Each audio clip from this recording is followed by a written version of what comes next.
Late night जब घर के सारे लोग सो गए हैं तो मैं आई हूँ किचन में कुछ खाने के लिए। मुझे लग रही है बहुत तेज़ भूख और मुझे समझ नहीं आ रहा था मैं क्या खाऊं। फिर मुझे किचन में दिख गया अंडा, तो मैंने फटाफट से इसके ऑमलेट बनाए और मैंने सोचा रोटी बची हुई होगी तो मैं एक रोटी खा लूंगी और अपनी छोटी मोटी भूख को शांत कर लूंगी। पर आज इत्तेफाक से एक ही रोटी बची हुई थी, वो भी जली हुई। इससे पहले कि सारे लोग उठ जाए और देखे आके कि मैं क्या कर रही हूँ, तो मैं फटाफट से आई रूम में और यहाँ पे मैंने सुकून से ऑमलेट खाया जब सारे बच्चे सो रहे थे तब।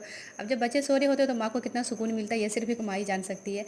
फिर हो गई मेरी मॉर्निंग मेरे सारे बच्चों के साथ माशाल्लाह। और जब से मैं यहाँ पे आई हूँ ना, तब से मैंने नोटिस किया है कि बच्चों ने नैप लेना ही बंद कर दिया है। बच्चे दिन में बिल्कुल भी नहीं सो रहे हैं, रात में सो रहे हैं वो भी 3 से 4 घंटे, और सुबह होते ही दोनों के दोनों बच्चे उठ कर रेडी हो जाते हैं। मैं खुद भी नींद की बहुत ज्यादा आदी हूँ, ऐसा कभी नहीं हुआ कि मैंने दिन में नैप ना लिया हो, पर दोनों बच्चों की वजह से मेरी रात और दिन दोनों की ही नींद उड़ी हुई है। अब मैं क्या बताऊँ मेरी हालत अभी कैसी हो रखी है। वो ये ना सोचे कि हम लोगों का घर खेत में बना हुआ है, जब भी बारिश होती है ना तो हमारे ये पुराने से आंगन ऐसे पानियों से भर जाता है और घास तो लंबे लंबे है ही माशाअल्लाह। बारिश होते ही मुझे दोनों बच्चों को फुल स्लीव के कपड़े पहनाने होते हैं, पर इसके बाद भी बच्चों को सर्दी जुकाम बहुत जल्दी हो जाती है। तो हम इंडियन मॉम्स तो ऐसे ही होते हैं, जहाँ डिस्काउंट मिलता है वहाँ बस हम लोग दौड़ पड़ते हैं। और ऑनलाइन चीज़ें सस्ती मिलती है तो बच्चों को जो भी कुछ मंगाना होता है ना वो तो मैं ऑनलाइन ही कर देती हूँ।